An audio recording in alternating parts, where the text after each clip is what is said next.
जय श्री कृष्णा मित्रों। आज की कथा बहुत ही ज्ञानवर्धक है। आज की कथा में हम जानेंगे किस वजह से स्त्री के गर्भ से किन्नर का जन्म क्यों होता है। मित्रों, कथा को अंत तक अवश्य सुने। मित्रों, आपका समय नष्ट ना करते हुए इस अलौकिक कथा को प्रारंभ करते हैं। एक समय की बात है, भगवान श्री हरि विष्णु शेषनाग की शैया पर विश्राम कर रहे थे। चारों ओर सुख, शांति और दिव्यता का वातावरण था। उनके समीप माता लक्ष्मी बैठी हुई थीं, परंतु उनके मुख पर चिंता की लकीरें स्पष्ट झलक रही थीं। वह किसी गहरे विचार में लीन थीं। ये देखकर भगवान विष्णु मुस्कुराते हुए बोले, क्या बात है प्रिय, तुम किस सोच में डूबी हो? आज तुम्हारे मुख पर सामान्य सी मुस्कान भी नहीं है। माता लक्ष्मी ने श्रद्धा से प्रभु की ओर देखा और धीरे से कहा, प्रभु, मेरे मन में एक प्रश्न चल रहा है।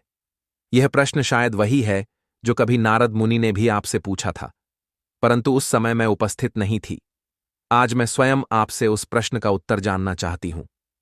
भगवान विष्णु ने कोमल स्वर में उत्तर दिया, हे लक्ष्मी, तुम जिस प्रश्न की बात कर रही हो वह वही है ना कि इस ब्रह्मांड में जब ब्रह्मा ने स्त्री और पुरुष का निर्माण किया तो फिर किन्नरों की उत्पत्ति कैसे हुई, जो ना पूरी तरह पुरुष हैं और ना ही पूरी तरह स्त्री? माता लक्ष्मी ने सिर हिलाकर सहमति दी। प्रभु, आप तो सर्वज्ञ हैं। मैं जानती हूं कि आपके पास इस प्रश्न का उत्तर अवश्य होगा। कृपया इस रहस्य से मुझे भी अवगत कराइए। भगवान विष्णु बोले, हे लक्ष्मी, यह प्रश्न सरल नहीं है, परंतु इसका उत्तर एक अत्यंत महत्वपूर्ण कथा में छिपा है, महाराज सुदम की कथा में। लक्ष्मी जी ने उत्सुकता से पूछा, प्रभु, ये महाराज सुदम कौन थे और उन्हें ऐसा क्या वरदान या श्राप मिला जिससे उनका शरीर परिवर्तित हो गया? भगवान विष्णु ने गंभीरता से कहा, हे प्रिय, यह कथा केवल एक व्यक्ति की नहीं, बल्कि समाज, स्वीकृति और ईश्वरीय योजना की भी कथा है। तुम ध्यान से सुनो। मैं तुम्हें महाराज सुदम की संपूर्ण कथा सुनाता हूं। इस कथा को जो भी श्रद्धा से सुनता है, उसके जीवन से अज्ञान का अंधकार मिट जाता है। इसके बाद भगवान विष्णु ने माता लक्ष्मी को वह दिव्य कथा सुनानी प्रारंभ की। प्राचीन काल की बात है, पृथ्वी लोक पर महाराज सुदम नाम के एक राजा राज्य किया करते थे।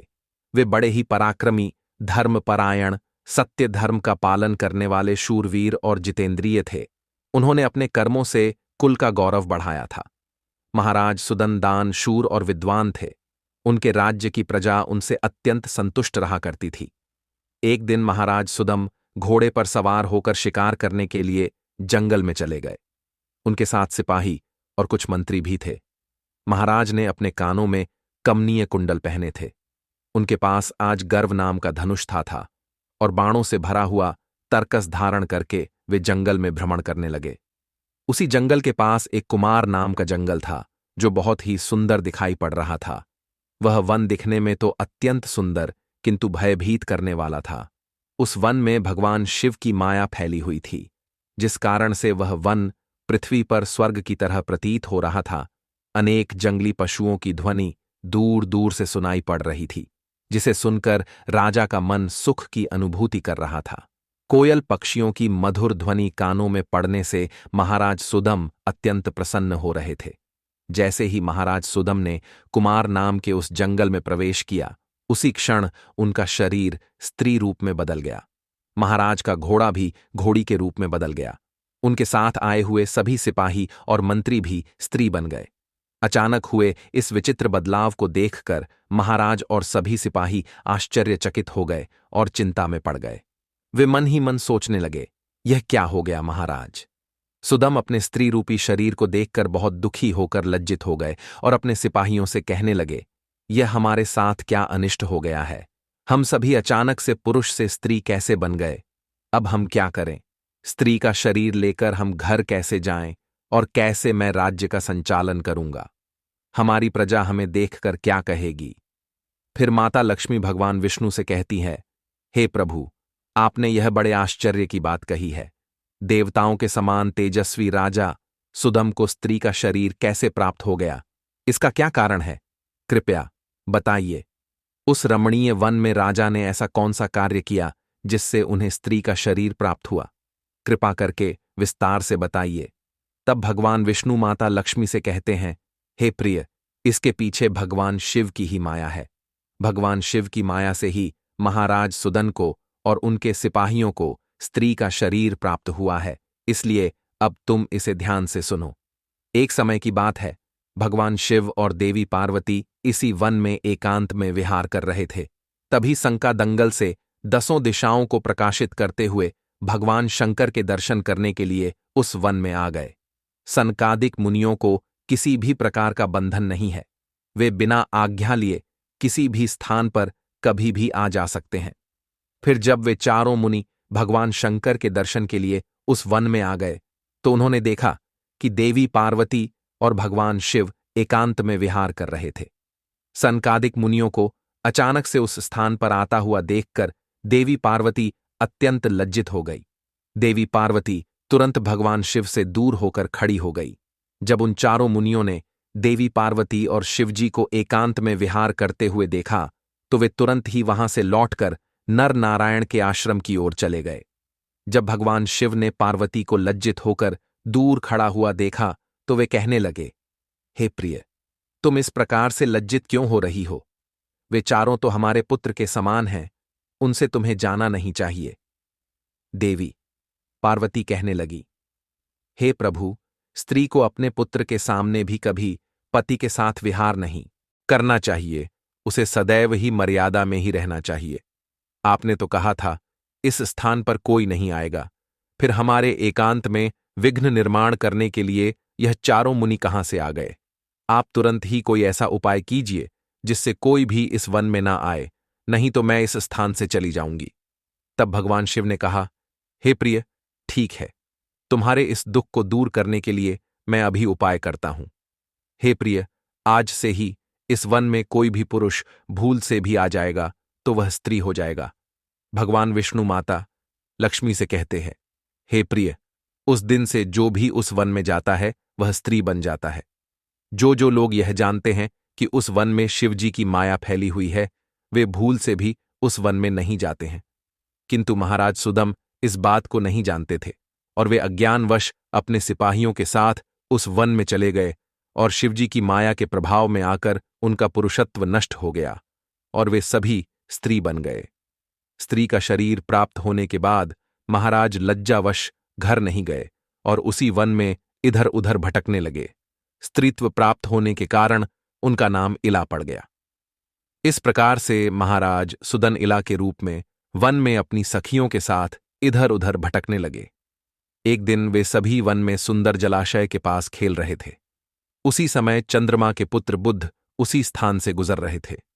अनेक स्त्रियों के साथ भ्रमण करती हुई उस युवती इला को देखकर चंद्रमा के पुत्र बुध उस पर मोहित हो गए।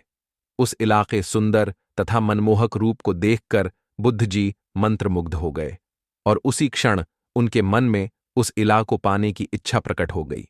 जब इला ने भी बुद्ध जी का सुंदर रूप देखा तो वे भी बुद्ध जी पर मोहित हो गईं और उन्हें अपना पति बनाने के लिए व्याकुल हो उठी। इस प्रकार से इला और बुद्ध दोनों ने एक दूसरे को देखकर अपना प्रेम प्रकट किया। परस्पर अनुराग के कारण उन दोनों ने विवाह कर लिया और कुछ दिनों में उन दोनों के बीच संयोग हुआ। फिर बुद्ध ने इला के गर्भ से एक संतान को उत्पन्न किया जिसका नाम पुरवा रखा गया, जो आगे चलकर चक्रवर्ती सम्राट हुआ। पुत्र को जन्म देने के बाद भी वह इला उसी वन में रहने लगी। फिर एक दिन इला अपने पहले के पुरुष रूप को याद करके चिंता करने लगी। तभी उसने मुनिश्रेष्ठ वशिष्ठ जी का स्मरण किया। इला के द्वारा स्मरण करते ही मुनिवर वशिष्ठ जी उस स्थान पर प्रकट हुए। मुनि वशिष्ठ जी इला से कहने लगे, हे देवी, आप किस कारण से दुखी हैं? यदि कोई गोपनीय बात ना हो तो तुम मुझे तुम्हारे दुख का कारण बताओ। तब वह इला वशिष्ठ जी से कहने लगी, हे मुनिवर, इस वन में आने से पहले मैं एक पुरुष थी। मेरा नाम सुदम था, किंतु इस वन में आते ही मेरा शरीर स्त्री का बन गया है। ऐसा किस कारण से हुआ? कृपया मुझे बताइए। तब मुनि वशिष्ठ जी कहने लगे, हे देवी, शायद तुम नहीं जानती होगी, इस वन में भगवान शिव की माया फैली हुई है। उन्होंने इस वन को ऐसा श्राप दिया है कि जो भी पुरुष इस वन में आएगा वह स्त्री बन जाएगा। उन्हें भगवान शंकर की माया के कारण तुम्हें स्त्री का शरीर प्राप्त हुआ है।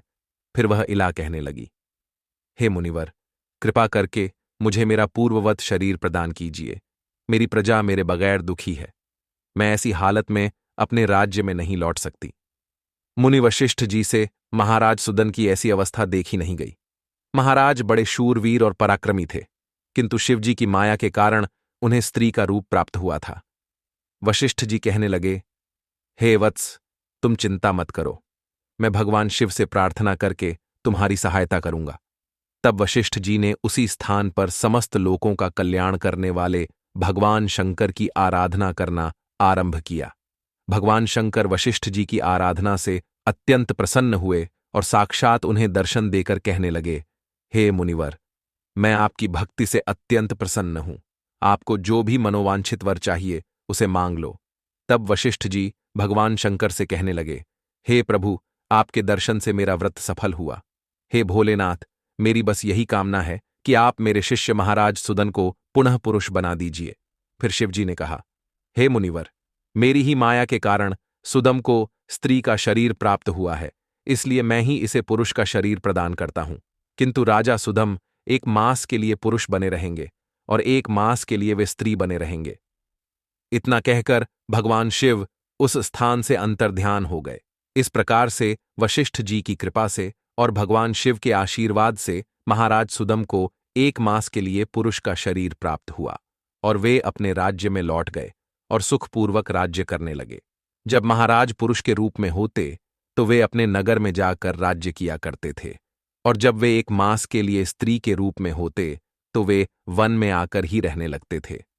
महाराज के ऐसे विचित्र व्यवहार से उनकी प्रजा त्रस्त हो गई और वे पहले की तरह महाराज सुदम का सम्मान भी नहीं करने लगी। इधर महाराज के स्त्री रूप में रहते हुए बुद्ध से उन्हें जो पुत्र प्राप्त हुआ था, जिसका नाम पूर्वा था, वह जवान हो गया। तब महाराज सुदम ने उसे अपना राज्य सौंप दिया और वे सदा के लिए वन में रहने के लिए चले गए। वन में जाकर महाराज सुदन अपने स्त्री शरीर इला के रूप में तपस्या करने लगे। फिर उन्होंने देवर्षि नारद जी से नवकार मंत्र की दीक्षा ली और देवी पार्वती की उपासना करने लगे। अनेक वर्षों तक उस वन में रहकर उन्होंने उस मंत्र का जाप किया और देवी को प्रसन्न कर लिया। तदनंतर भक्तों का उद्धार करने वाली जगत जननी भगवती पार्वती ने उन्हें साक्षात दर्शन दिया। उस समय देवी सिंह पर आरूढ़ होकर उनके सामने खड़ी हो गई। देवी को अपने सामने खड़ा हुआ देखकर इला ने उन्हें नमस्कार किया और उनकी स्तुति करने लगी।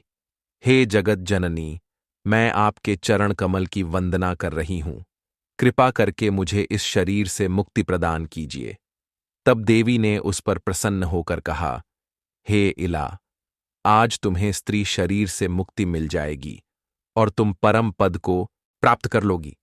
देवी के इतना कहते ही इला ने अपने शरीर का त्याग किया और परम पद को प्राप्त कर लिया। महाराज सुदम के परम धाम को जाने पर महाराज पूर्वा राज्य करने लगे। अब भगवान विष्णु माता लक्ष्मी से कहते हैं, हे प्रिय, अब सुनो किन्नरों की उत्पत्ति का रहस्य। महाराज सुद अपने सिपाहियों के साथ उस वन में आए थे। उनके जो सिपाही थे वे सभी किन्नर बनकर सुमेरु पर्वत के पास जाकर निवास करने लगे। उन्हीं से किन्नर प्रजाति की उत्पत्ति हुई। पुराणों में किन्नरों का वर्णन महाभारत और रामायण में भी आता है। महाभारत में अर्जुन ने 1 वर्ष तक बृहन्नला नामक किन्नर रूप धारण किया था। रामायण में जब श्री राम वनवास को जा रहे थे तब अयोध्या की प्रजा उनके पीछे चल पड़ी थी। जब श्री राम ने पुरुषों और स्त्रियों को लौटने को कहा तो किन्नर वहीं रुक गए, क्योंकि वे न पुरुष थे न स्त्री। इससे प्रसन्न होकर भगवान राम ने उन्हें आशीर्वाद दिया कि उनका आशीर्वाद और ताली कभी व्यर्थ नहीं जाएगी। शिव पार्वती से संबंध कुछ ग्रंथों में किन्नरों को भगवान शिव और शक्ति अर्धनारीश्वर का रूप माना गया है, यानी पुरुष और स्त्री दोनों का संयोग। किन्नरों का आशीर्वाद बहुत शुभ माना जाता है। विशेष रूप से शादी, बच्चा होने पर या नए व्यापार की शुरुआत पर किन्नरों का आशीर्वाद लेना शुभ माना जाता है। तो दोस्तों, इस प्रकार से भगवान विष्णु ने माता लक्ष्मी को किन्नरों की उत्पत्ति का रहस्य बताया है। उम्मीद है आपको यह कथा पसंद आई होगी।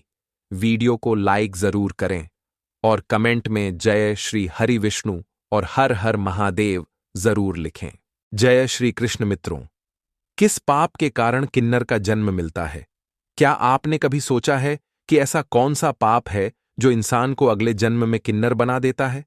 क्या आप जानते हैं कि वह गलती जो हम अनजाने में रोज करते हैं हमें अगले जन्म में ऐसा जीवन दे सकती है जिसके बारे में हमने कभी सपने में भी नहीं सोचा? क्या आपने कभी किसी का मजाक उड़ाया या फिर आपने कभी अपने धर्म को भुलाया? और सबसे बड़ा सवाल, क्या आपने कभी भगवान शिव का अपमान किया? मित्रों, आज की इस वीडियो में हम एक ऐसी रहस्यमयी कथा सुनाने जा रहे हैं जो आपके रोंगटे खड़े कर देगी। यह कथा इतनी गहरी है कि इसे सुनने के बाद आप अपने कर्मों पर जरूर विचार करेंगे। तो अंत तक हमारे साथ बने रहे क्योंकि इस कथा का अंत आपको हैरान कर देगा। मित्रों, हिंदू पुराणों में हर कर्म का फल बताया गया है। हमारे शास्त्र कहते हैं कि जो जैसा करता है उसे वैसा ही भोगना पड़ता है। लेकिन कुछ पाप ऐसे हैं जिनका फल इतना भारी होता है कि वह अगले जन्म में हमें वह जीवन देता है जिसे हम शायद कभी स्वीकार ना करें। आज हम बात करेंगे उन पापों की जिनके कारण स्त्री और पुरुष को किन्नर का जन्म मिलता है। साथ ही हम जानेंगे कि स्त्री धर्म और पुरुष धर्म का पालन न करने की सजा क्या है।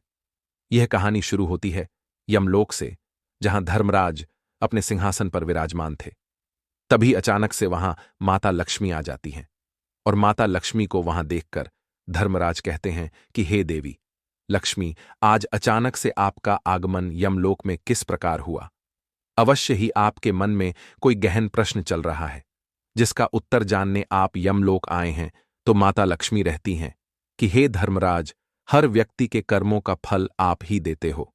आज मेरे मन में कुछ प्रश्न चल रहे हैं कि वह कौन सा पाप है जिसके कारण किन्नर का जन्म मिलता है, और जो स्त्री या पुरुष अपने धर्म का पालन नहीं करता है उसे कौन सी सजा मिलती है, और जो व्यक्ति दूसरों का मजाक उड़ाता है उसे अगले जन्म में क्या बनना पड़ता है। देवी लक्ष्मी के इन सारे प्रश्नों को सुनने के बाद धर्मराज कहते हैं कि हे देवी, आपके सभी प्रश्न बहुत ही महत्वपूर्ण हैं और उनके उत्तर समस्त संसार को जानना चाहिए, क्योंकि हर व्यक्ति प्रतिदिन जाने अजाने में ऐसी गलतियां करता ही रहता है। प्रियमराज माता लक्ष्मी से कहते हैं कि है देवी, प्राचीन काल की बात है। ब्रज नगरी नामक एक संपन्न राज्य था जहां पर महाराज विक्रमादित्य का शासन था। वह अपनी प्रजा के लिए पिता के सम्मान थे, क्योंकि वह हमेशा दान पुण्य किया करते थे और गरीबों की मदद करते थे। उनकी एकमात्र संतान थी राजकुमारी रणवीरा। रणवीरा कोई साधारण राजकन्या नहीं थी। वह बाकी लड़कियों से बहुत अलग थी और युद्ध कला में निपुण थी। उसका कहना था, मैं न स्त्री हूं न पुरुष, मैं केवल एक योद्धा हूं। उसकी वीरता की कहानियां दूर दूर तक फैली थीं, लेकिन कुछ लोग उसके इस बेबाक रवैये को अहंकार मानते थे, क्योंकि राजकुमारी हमेशा कहती कि मुझे कोई नियम नहीं बांध सकता, मैं एक स्वतंत्र योद्धा हूं। एक बार वज्रनगरी में शिवरात्रि का भव्य उत्सव हुआ। शहर का प्राचीन शिव मंदिर सजा हुआ था। इस मंदिर में एक खास शिवलिंग था जिसे स्वयं विश्वकर्मा ने बनाया था। उसे शिवलिंग की यह मान्यता थी कि इसकी पूजा से सारे पाप धुल जाते हैं, लेकिन शर्त थी, पूजा पूर्ण श्रद्धा और शुद्ध हृदय से होनी चाहिए। रणवीरा, जो आमतौर पर मंदिरों से दूर रहती थी, उस दिन अपने दोस्तों के साथ मंदिर पहुंची। पुजारी ने सभी को शिवलिंग को स्पर्श ना करने की हिदायत दी, क्योंकि वह पवित्र अनुष्ठान के लिए तैयार था। लेकिन रणवीरा ने इसे अपनी शान के खिलाफ माना। उसने हंसकर कहा, यह पत्थर मुझ पर क्या नियम थोपेगा? मैं रणवीरा हूं। और उसने जानबूझकर शिवलिंग पर जल डाल दिया, ना श्रद्धा से बल्कि केवल अपनी श्रेष्ठता दिखाने के लिए। तभी मंदिर में अजीब सी शांति छा गई। पुजारी भयभीत होकर चिल्लाए, रणवीरा, तुमने महादेव का अपमान किया है। लेकिन रणवीरा ने इसे मजाक में उड़ा दिया। उस रात उसे एक भयानक स्वप्न दिखा। स्वप्न में भगवान शिव प्रकट हुए। उनकी आवाज गूंजी, रणवीरा, तुमने मेरी शक्ति को ललकारा है। तुम्हारा अहंकार तुम्हें ले डूबेगा। अगले जन्म में तुम वह जीवन जियोगी जिसे तुम कभी स्वीकार नहीं कर सकती। रणवीरा डर से जाग उठी। उसका मन बेचैन था। स्वप्न के बाद रणवीरा का जीवन बदल गया। वह रात रात भर जागती। उसे हर जगह शिवलिंग दिखाई देने लगे। वह अपने दोस्तों से कहती, क्या यह कोई श्राप है? लेकिन कोई उसकी बात पर यकीन नहीं करता। एक दिन वह जंगल में शिकार के लिए गई। वहां उसे एक तपस्वी मिला जो शिव का परम भक्त था। रणवीर है उससे पूछता है कि हे महाराज, कृपया करके आप मेरी मदद करिए। तबस्सुम महात्मा कहते हैं कि रणवीर, तुम क्यों परेशान हो? तो वह तपस्वी को अपनी पूरी बात बताती है। इसके बाद तपस्वी ने कहा, रणवीरा, तुमने जो किया वह केवल गलती नहीं, अहंकार का पाप था। शिव ने तुम्हें क्षमा का एक मौका दिया है। यदि तुम प्रायश्चित कर लो तो शायद तुम श्राप से बच जाओ। रणवीरा ने पूछा, क्या है वह श्राप? तपस्वी ने गहरी सांस लेते हुए कहा, वह जीवन जो न स्त्री है न पुरुष, वह जीवन जो समाज की नजरों में अलग है। रणवीर ने पूछा कि महाराज, मुझे हिसाब से बचने का उपाय बताइए। तब साधु महात्मा ने कहा, रणवीर, तुम्हें कैलाश पर्वत जाकर वहां तपस्या करनी होगी और भगवान शिव को प्रसन्न करना होगा। तुम्हें इस समस्या से केवल उन्हीं का आशीर्वाद बचा सकता है। रणवीरा ने कैलाश की यात्रा शुरू कर दी। रास्ते में उसे अनगिनत कठिनाइयां आईं, भयंकर तूफान, जंगली जानवर और सबसे बड़ी चुनौती उसका अपना अहंकार। वह बार बार सोचती, मैंने क्या गलत किया? मैं तो केवल वही थी जो मैं हूं। लेकिन जैसे जैसे वह कैलाश के करीब पहुंची, उसे अपने कर्मों का पश्चाताप होने लगा। उसे समझ आया कि उसने न केवल शिव का अपमान किया, बल्कि प्रकृति और समाज के संतुलन को भी ठेस पहुंचाई, और तभी वह कैलाश पर्वत पर पहुंच गई। कैलाश पर पहुंचकर रणवीरा ने कठोर तपस्या शुरू की। कई महीनों तक वह बिना भोजन बिना पानी के शिव की भक्ति में डूबी रही। अंततः भगवान शिव प्रकट हुए। शिव ने कहा, रणवीरा, तुमने प्रायश्चित किया, पर तुम्हारा पाप बड़ा था। अगले जन्म में तुम्हें किन्नर का जीवन जीना होगा। यह सजा नहीं बल्कि सीख है, जिससे तुम समझोगी कि जीवन का हर रूप मूल्यवान है। अहंकार किसी को भी नष्ट कर सकता है। धर्मराज बोले, हे देवी लक्ष्मी, इस कथा से यह स्पष्ट है कि कुछ पाप ऐसे हैं जिनका फल अगले जन्म में किन्नर के रूप में भोगना पड़ता है। अब मैं आपको वे पाप बताता हूं जो कभी नहीं करने चाहिए, और इन सभी बातों को आप बिल्कुल ध्यानपूर्वक सुनिए। काम वासना में अति जो व्यक्ति संयम को भूलकर काम विकार में डूब जाता है, अनैतिक संबंध बनाता है, वह अगले जन्म में किन्नर का जीवन जीता है। हिंदू शास्त्रों में संयम को सबसे बड़ा धर्म माना गया है। दूसरा कारण, स्त्री धर्म और पुरुष धर्म का त्याग, जो स्त्री अपने धर्म का पालन नहीं करती, जैसे सुबह देर से उठना, स्नान किए भोजन बनाना या पुरुष के साथ एक थाली में भोजन करना, उसे अगले जन्म में किन्नर बनना पड़ता है। इसी तरह जो पुरुष पौरुष धर्म का अपमान करता है, कमजोर बनता है या अपने कर्तव्यों से मुंह मोड़ता है, उसे भी यही फल मिलता है। तीसरा कारण, निर्दोष का अपमान। जो व्यक्ति किसी निर्दोष स्त्री, पुरुष या असहाय का मजाक उड़ाता है, उनके साथ अन्याय करता है, उसे अगले जन्म में किन्नर का जीवन मिलता है। चौथा कारण, किन्नरों का अपमान सबसे बड़ा पाप है। किन्नरों का अपमान करना। जो व्यक्ति किन्नरों को तुच्छ समझता है, उन्हें ठेस पहुंचाता है, वह स्वयं अगले जन्म में किन्नर बनता है। धर्मराज से अपने सभी प्रश्नों का उत्तर पाने के बाद माता लक्ष्मी संतुष्ट हो जाते हैं। मित्रों, यह कथा हमें सिखाती है कि कर्मों का फल अवश्य मिलता है। अपने जीवन में संयम, धर्म और सम्मान को अपनाएं। भगवान शिव हर उस व्यक्ति के पाप क्षमा करते हैं जो सच्चे मन से प्रायश्चित करता है। अगर यह वीडियो आपको पसंद आई तो लाइक करें और कमेंट में बताएं, क्या आप अपने कर्मों पर ध्यान देते हैं?